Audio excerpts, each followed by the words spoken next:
Hey TikTok fam, it's Dawn Darkness, and today we're whipping up a blast from the past. Old-fashioned Chow Chow relish. Get ready for a flavor explosion. Let's dive in. Here's what we need for this tangy delight.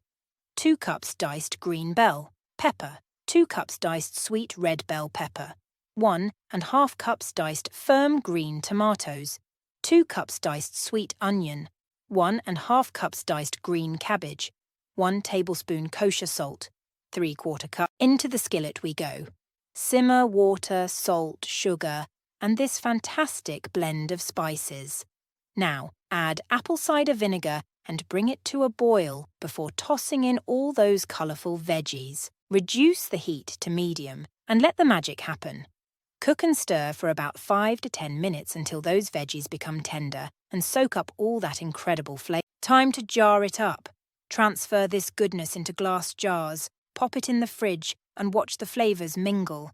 It'll keep for 2 to 3 weeks, if it lasts that long. And there you have it. Old-fashioned Chow Chow relish ready to elevate your dishes. Tangy, crunchy, and oh so delicious. Give it a try.